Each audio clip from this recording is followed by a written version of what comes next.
On reprend. Il n'y a plus personne apparemment. Tout le monde a quitté. Donc je reprends, donc on continue donc le traitement de l'hyperthyroïdie.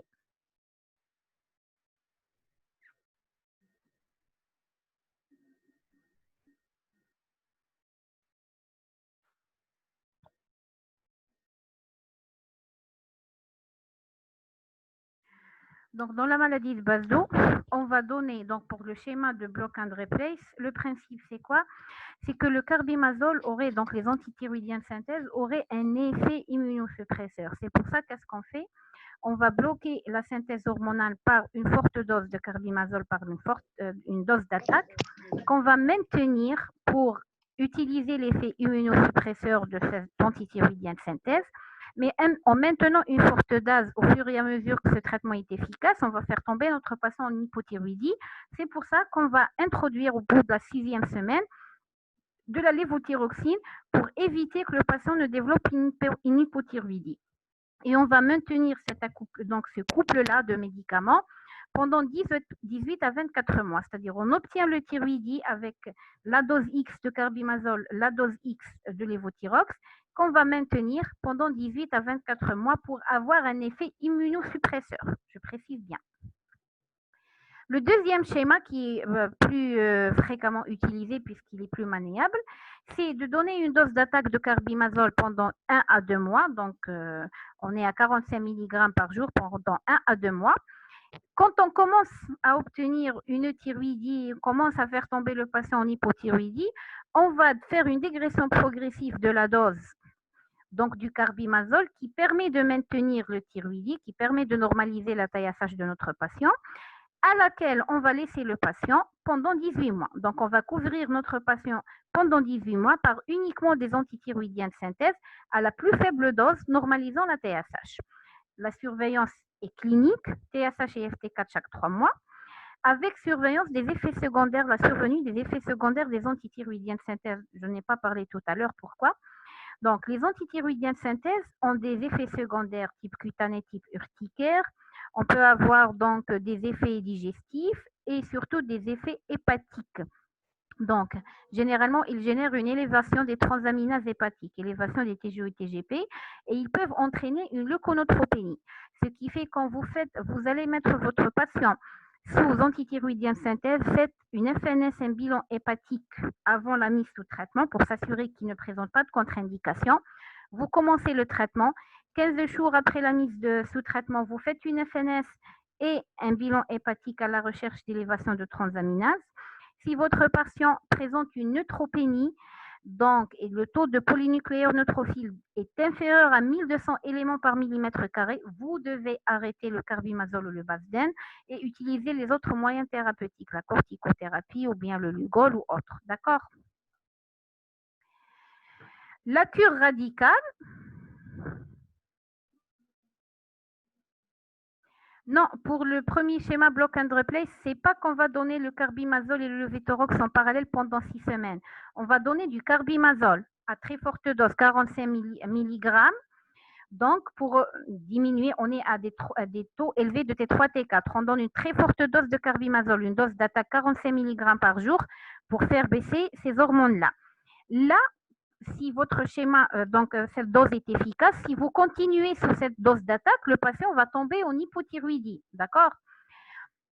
Pour éviter qu'il ne tombe en hypothyroïdie, après 4 à 6 semaines de traitement par dose d'attaque de carbimazole, vous allez introduire le lévothyrox à dose progressive. En moyenne, on atteint jusqu'à 100 microgrammes pour éviter que votre patient tombe en hypothyroïdie. Donc là, je maintiens une forte dose de carbimazole. Cette forte dose de carbimazole, si elle reste seule, elle va faire tomber mon patient en hypothyroïdie. J'introduis le lévothyrox pour qu'il ne tombe pas en hypothyroïdie. Donc, le patient va continuer à les prendre pendant 18 à 24 mois en parallèle, le carbimazole et le lévothyrox. D'accord? Ce schéma est utilisé parce que les antithyroïdiens de synthèse ont un effet immunosuppresseur à forte dose. Comme la maladie de Basedow est une pathologie auto-immune, donc je vais utiliser les antithyroïdiens de synthèse pour obtenir le thyroïdie et je vais les utiliser à forte dose pour avoir un effet immunosuppresseur. Donc j'introduis le lévothyrox après pour obtenir le thyroïdie chez mon patient. D'accord? Dans la maladie de base d'eau, vous allez faire ce qu'on appelle une cure de traitement médical pendant 18 à 24 mois. Si au bout de cette cure médicale, votre patient est toujours en euthyroïdie, vous arrêtez le traitement, que ce soit carbimazole et lévothyrox, soit carbimazole seul, vous évaluez après un mois, le patient est toujours en euthyroïdie, vous allez le contrôler chaque 3 mois pendant une année, puis chaque année. Donc le patient est déclaré guéri. Il se peut que ce patient présente une récidive de la maladie de base d'eau, donc il va retomber en hyperthyroïdie après quelques mois, voire quelques années après sa cure médicale. Là, la conduite à tenir, c'est quoi? C'est toujours la maladie de base d'eau. Je reprends une cure médicale de 18 à 24 mois. Si le patient guérit et ne présente plus de récidive, donc il est déclaré guéri, donc c'est bon. S'il fait une deuxième récidive, donc il a fait une première cure de 18 à 24 mois, il est resté quelques temps, il est retombé en hyperthyroïdie, j'ai refait une cure de 18 à 24 mois, après l'arrêt, il est retombé en hyperthyroïdie.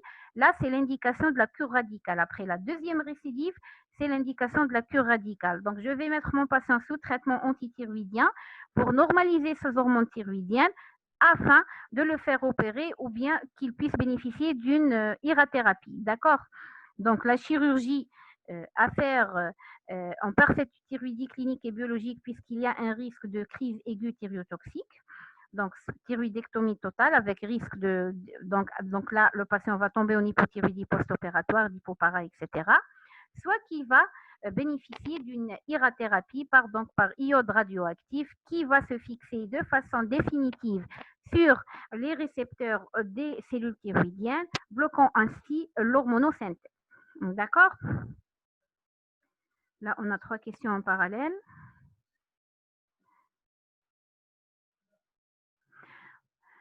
Je reprendrai tout à l'heure la corticothérapie. La deuxième cause, donc l'adénome toxique et le goitre multi-hétéronodulaire toxique, le traitement il est radical. On doit enlever la cause de l'hyperthyroïdie qui est l'adénome ou bien le goitre multinodulaire et on va procéder soit à une adénomectomie, donc généralement on fait une lobectomie ou loboismectomie concernant le siège de l'adénome, soit on va faire une thyroïdectomie totale dans le goitre multi-hétéronodulaire puisqu'on ne pourra jamais savoir quel est le nodule pourvoyeur de l'hyperthyroïdie, d'accord?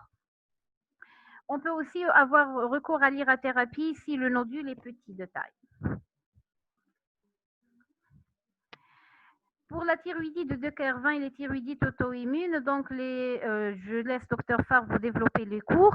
Il faut savoir que dans la thyroïdite de Decker-20, généralement, c'est un traitement anti-inflammatoire, de l'aspirine, 500 mg à 3 g par jour avec un anti-inflammatoire pendant 2 à 3 semaines suffit largement pour faire guérir le patient. La phase d'hyperthyroïdie, elle passe souvent inaperçue.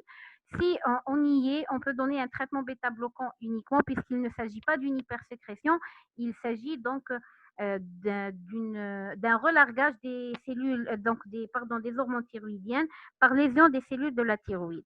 Dans les thyroïdites auto-immunes, donc c'est les antithyroïdiens de synthèse à dose faible pour une durée plus courte, puis va s'installer une hypothyroïdie qui sera traitée par de la L-thyroxine.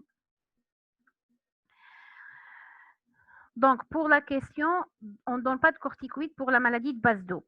La maladie de base d'eau, c'est une pathologie auto-immune, mais ce n'est pas une pathologie chronique. Ce n'est pas comme dans la polyarthrite rhumatoïde, on a une inflammation chronique qu'on va traiter par corticoïdes à vie, par exemple, ou bien un asthme sévère qui doit être traité par des corticoïdes à vie. Donc, c'est une pathologie auto-immune qui est souvent transitoire. Et donc, vous avez vu dans les modalités de traitement, si on a 2 récidives, on passe au traitement radical qui est la chirurgie, l'énucléation de la thyroïde et du goitre basdovien. Les corticoïdes utilisés pendant 24 à 18 mois exposent donc au risque d'effets secondaires. On va les utiliser à dose pharmacologique. Donc, il y a un risque d'HTA de diabète sucré secondaire, il y a un risque d'ostéoporose, d'hypokaliémie, d'hypocalcémie. Donc, on est obligé d'utiliser un traitement adjuvant associé avec des mesures hygiéno-diététiques. Alors que j'ai un effet immunosuppresseur par les antithyroïdiens de synthèse.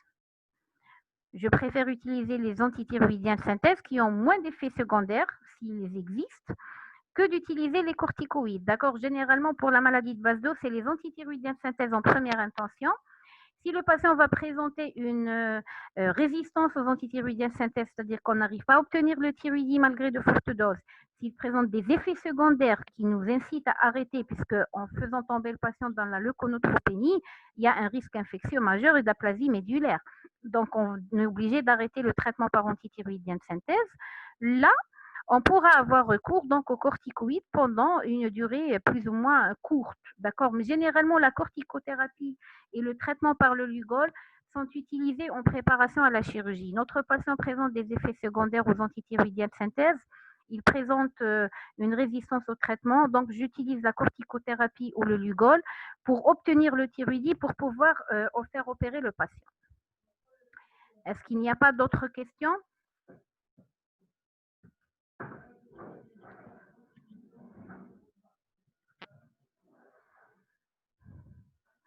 Il n'y a plus de questions? Je pense que vous avez cours à 13h, donc je vous libère, comme ça vous pouvez assimiler ou bien revoir les cours de l'après-midi afin d'interagir avec l'enseignante. Je vais vous faire passer juste les goitres. Donc, je vais passer les slides du goitre simple. Ne quittez pas.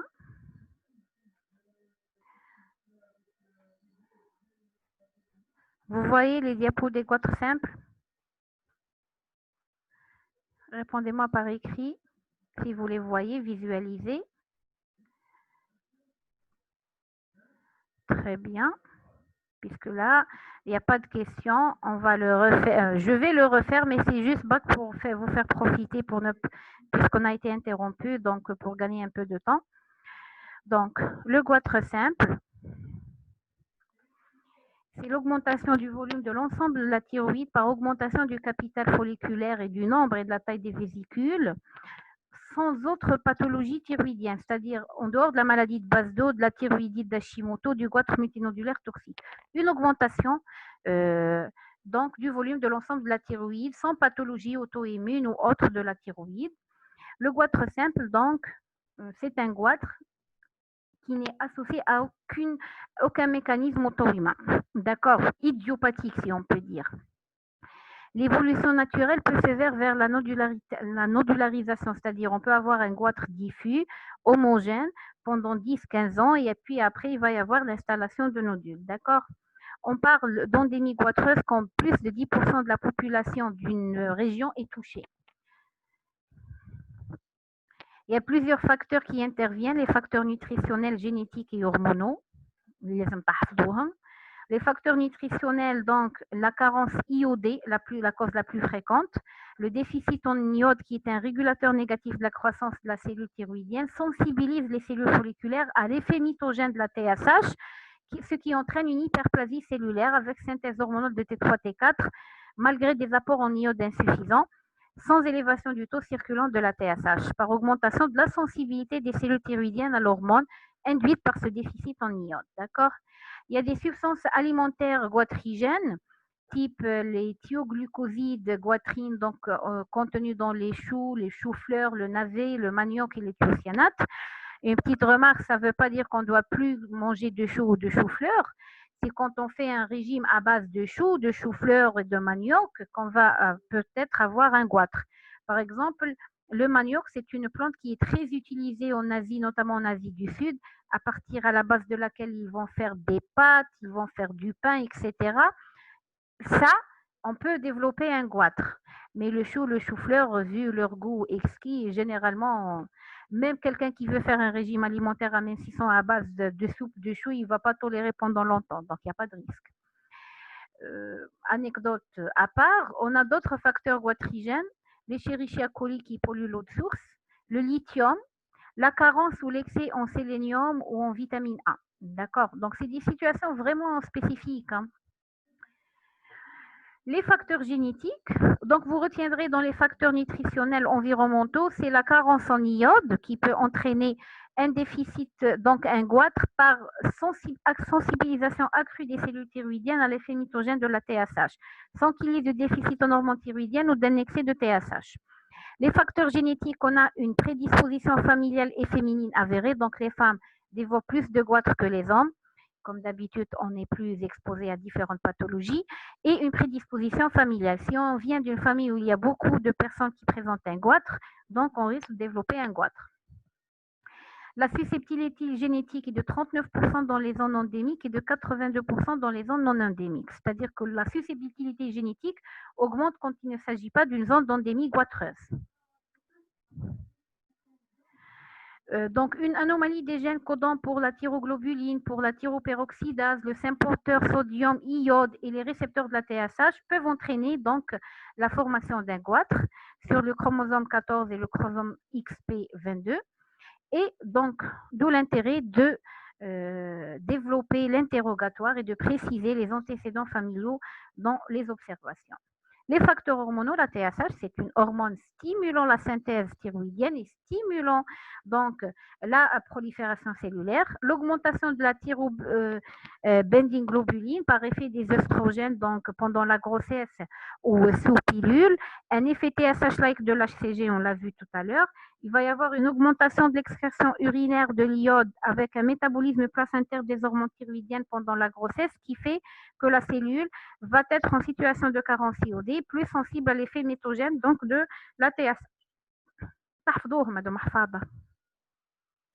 Les facteurs de croissance, les IGF-1, les SGF, Epidermal Growth Factor, le Fibroblast Growth Factor et le Transforming Growth Factor B qui est un inhibiteur de la prolifération des thyroïcytes. Donc l'IGF-1, l'EGF et le FGF, c'est en faveur de la croissance de la cellule thyroïdienne. Le TGF-bêta est un inhibiteur de la prolifération des thyroïcytes. La majorité donc des goitres se révèlent à l'adolescence, donc avec hyperplasie homogène diffuse, sont susceptibles de régresser généralement en fin de puberté. Le goitre va régresser spontanément, sauf s'il y a des facteurs favorisant donc une plateforme génétique ou bien une grossesse qui fait que le goitre va persister ou va s'aggraver. Le traitement sera évoqué chez les sujets âgés qui ont des pathologies associées, qui sont compliquées. Donc, le tableau clinique, je ne vais pas reprendre la sémiologie. Vous avez l'interrogatoire pour voir est-ce qu'il s'agit d'une personne originaire d'une zone d'endémie goitreuse, est-ce qu'il y a des antécédents familiaux de goitre ou de pathologie thyroïdienne, notion d'irradiation cervicale, l'inspection, la palpation pour préciser la circonstance souple, ferme, le caractère homogène, l'absence d'adénopathie, si on a des nodules, qui est la dureté du goitre, la présence de nodules et d'adénopathie est en faveur d'une origine maligne. La classification des goitres à connaître par cœur, donc la deuxième classification qui est la plus donc précise, le stade de grade 0, pas de goitre. Grade 1A, c'est un goitre qui est palpable mais qui n'est pas visible. Le grade 1B, c'est un goitre palpable, visible en hyperextension du cou. Le grade 2, c'est un goitre visible en position normale du cou. Le grade 3, c'est un goitre visible à distance. Donc, la classification des goitres, 0, pas de goitre. Le 1A, c'est un goitre qui n'est pas visible mais qui est palpable. Le 1B, c'est un goitre qui est palpable et qui est visible en hyperextension du cou. Le 2, c'est un goitre visible en position normale du cou. Quand vous voyez votre patient, vous voyez le goitre. Et le grade 3, c'était le goitre volumineux visible à distance. Généralement, il est diffus. C'est rare d'avoir une hypertrophie lobaire. C'est très rare. Et quand on a une hypertrophie lobaire, on recherche toujours un nodule. Pour celle qui vient de poser la question, celui qui vient de poser la question. L'exploration, d'accord. Donc, on a palpé ou bien on a cru voir un goitre. Le premier examen à faire, c'est d'abord l'échographie pour savoir est-ce qu'il s'agit d'un goitre ou pas. Donc, préciser le volume, s'assurer qu'il s'agit d'un goitre homogène ou bien s'il y a des nodules, préciser les caractéristiques du nodule. La radiographie standard du cou, ou voir la TDM peut être utilisée quand le goitre est volumineux ou plongeant pour voir une déviation ou une sténose de la trachée avec élargissement du médiastin supérieur. Là, on est devant un goitre. Notre examen clinique n'a pas trouvé de signes de dysthyroïdie. On va doser la TSH pour voir s'il y a des anomalies, donc une situation d'hyper ou d'hypothyroïdie. On peut doser les anticorps antithyroïdiens pour rechercher une origine auto-immune et on ne va plus parler de goitre simple. C'est les anticorps anti-TPO, anti-thyroglobuline ou anti-récepteurs à la TSH sont positifs.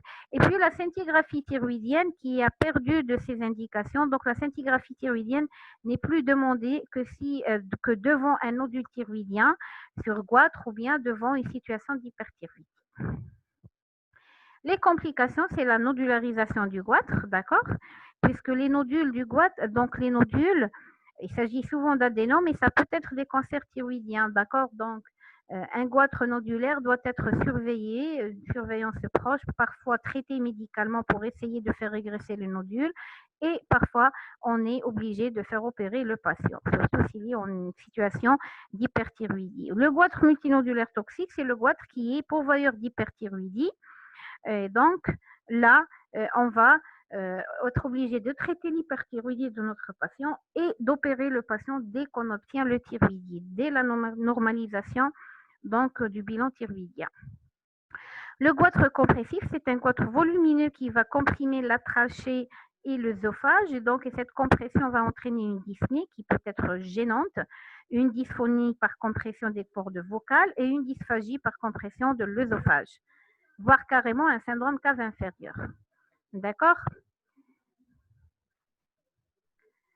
Le carcinome thyroïdien, c'est la cancérisation d'un nodule thyroïdien qui s'est greffé sur un goitre thyroïdien. Le traitement préventif, c'est la prévention de la carence iodée, ce qui a été fait par l'OMS dès les années 90, par l'iodation du sel de table pour assurer que tout le monde ait accès donc à l'iode organique afin d'éviter la carence iodée, puisque surtout chez les populations à risque, notamment les femmes enceinte, puisque pendant la grossesse, les besoins augmentent et si la femme enceinte est en situation de carence iodée, elle va développer une hypothyroïdie et cette carence iodée va entraîner des malformations fœtales normales et avec des conséquences, notamment le crétinisme, donc le retard mental chez le fœtus. L'iodation du sel de table a considérablement réduit l'incidence du goitre dans la population mondiale. Au stade de goitre simple, on peut utiliser donc un traitement par lévothyroxine pour inhiber la croissance thyroïdienne, donc en freinant le taux de TSH. On va utiliser le L-Therox, le traitement de l'hypothyroïdie, à des petites doses qui permettent de freiner la TSH sans pour autant faire augmenter la T3, T4. C'est-à-dire on ne doit pas faire tomber notre patient en situation d'hyperthyroïdie. D'accord? Le traitement freinateur peut être source de complications. Rappelez-vous, dans l'hyperthyroïdie infraclinique, on avait des risques de troubles du rythme et d'ostéoporose. Donc, on ne va pas utiliser le traitement freinateur chez un sujet âgé, cardiopathe, une femme ménopausée. D'accord? Et on va l'utiliser avec surveillance stricte donc, de la TSH. Si le traitement freinateur n'est pas efficace pendant les 6 premiers mois, ça ne sert à rien de le maintenir au-delà. Donc, il ne va pas être plus efficace que ça et on doit l'arrêter. Sinon, on va le maintenir jusqu'à disparition des goitres, voire carrément du nodule. D'accord? Pas de questions concernant les goitres? J'aimerais bien savoir si vous êtes encore toujours en train d'étudier l'uronéphro en parallèle. J'ai répondu à toutes les questions normalement. Si vous pouvez me tenir au courant par écrit maintenant, est-ce que vous êtes toujours en train d'étudier le module uronéphropsychiatrie en parallèle? D'accord, donc c'est pas évident de... Ok, pas de questions concernant le goitre? Très bien, donc comme j'ai dit à votre délégué, la séance d'endocrino, on pourra ne pas respecter le programme établi. C'est-à-dire, comme l'après-midi, ça va être docteur Farr avec vous. Donc, il n'y aura pas de cours d'obésité avec docteur Silini, d'accord? Donc, c'est docteur Farr, ça va être les complications chroniques, peut-être le traitement de diabète sucré et l'enchaînement avec les hypothyroïdies, les thyroïdites. Donc, la séance d'endocrino, on avancera au fur et à mesure de votre interactivité. OK? Et on pourra utiliser les séances en surplus pour les questions-réponses. Donc, si vous êtes en train de réviser l'endocrino en parallèle, ce serait intéressant de me poser vos questions concernant mes cours ou bien les autres enseignants avec les autres enseignants. Donc, et de les poser pendant ces séances-là, comme ça on fera le tour du module, d'accord? Il se peut que je reprenne le cours de l'hypercortisolisme et des parathyroïdes, puisqu'on l'a fait assez rapidement de façon compressée. Il n'y avait pas beaucoup d'étudiants, il y avait à peine 14. Donc, il se peut que je le reprenne. Vous me tenez au courant via, donc, par mail, via votre délégué. Vous envoyez le mail à votre délégué et elle me transmet votre questionnement. D'accord?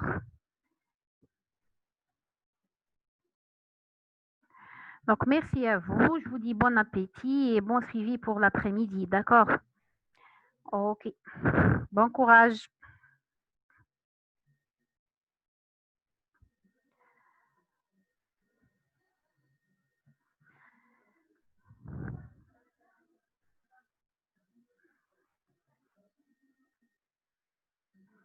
Tenez-moi au courant des cours que vous n'avez pas compris, donc qu'on a fait précédemment. Comme ça, je pourrais les reprendre ou bien carrément répondre uniquement aux questions. Reprendre une partie ou un chapitre. D'accord? Très bien. من بعد ما تقولوش ما قريناهاش وما فهمناهاش في l'examen. صح.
Dimanche عندي la chirurgie dentaire.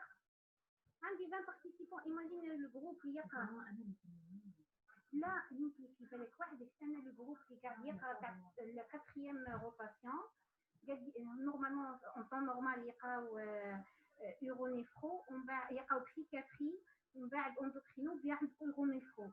Donc قاعدين نديروا لهم في فيديو كونفérence psychiatrie uronéphro endocrino en parallèle. فهمتي في كل كلمه uronéphro قاعدين يقريو bien sûr je les comprends انا يخرج الموديول تاع uronéphro les fiches de module ويبقى لهم endocrino الغطاء ما يقلقوا